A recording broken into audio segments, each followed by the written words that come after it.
کیا شوال کے 6 روزے مسلسل دوسرے شوال کے بعد ہی رکھنے ہیں یا مہینے کے کوئی بھی 6 دن؟ مصنف عبد الرزاق میں وہ کہتے ہیں کہ ہم نے معمر سے پوچھا.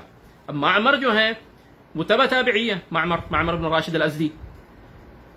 تو ہم نے معمر سے پوچھا کہ شوال کے دوسرے دن سے ہی روزہ رکھا جائے، عید کے دوسرے دن سے. تو انہوں نے کہا کہ نہیں ایسا نہیں. انہوں نے ناپسند فرمایا کہ جی جو ہے نا 3 دن یعنی شوال کے بیچ میں 13 14 15 3 دن اس کے بعد 3 دن یا 3 دن اس سے پہلے اس طرح رکھ لو 6 دن، ٹھیک ہے. اور فرمایا کہ یہ تو عید کھانے پینے کے دن ہے، عید کے دن ہے، کھانے پینے کے دن ہے. اب آپ کو پتہ ہی ہے یعنی عید کے دوسرے دن بھی دعوتیں ہوتی ہیں، سسرال جایا جاتا ہے، ٹھیک ہے نا. تو گھر والوں کو لے کے تو اب وہ جائیں گے تو کیا وہاں سوئیاں سامنے آئیں گی کھیر آئے گا، کھیر سامنے رکھی جائے گی.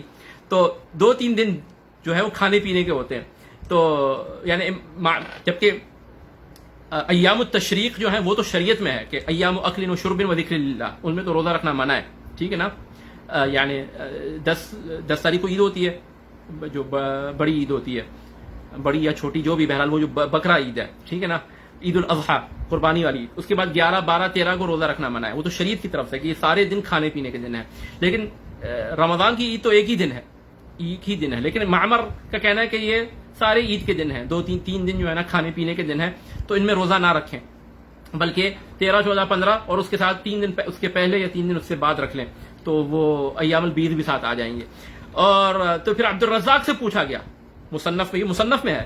تو جو مصنف کے راوی ہیں وہ کہتے ہیں کہ ہم نے پھر عبد الرزاق سے پوچھا کہ جو ہے عید کے دوسرے دن سے روزہ رکھنا کیسا ہے. تو انہوں نے کہا کہ نہیں، انہوں نے شدت کے ساتھ اس کو ناپسند کیا یا منع فرمایا.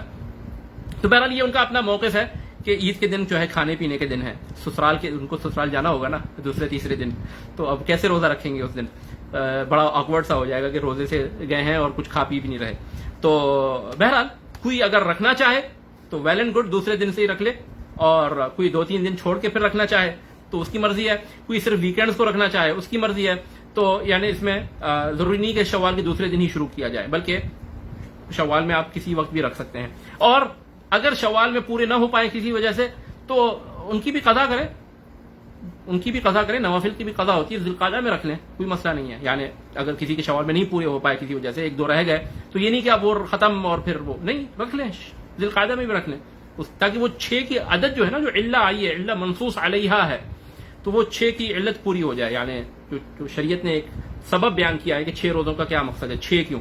تو وہ اگر کسی وجہ سے شوال میں بیمار ہو گیا، سفر پہ ہو گیا، یا پھر ایام میں وہ خاتون پھر دوبارہ ایام میں آ گئیں اور اس طرح 6 نہیں پورے ہو پائے، تو وہ پھر ذوالقعدہ میں وہ باقی جتنے رہ گئے ہیں وہ ان کو پورا کریں. واللہ تعالی اعلم.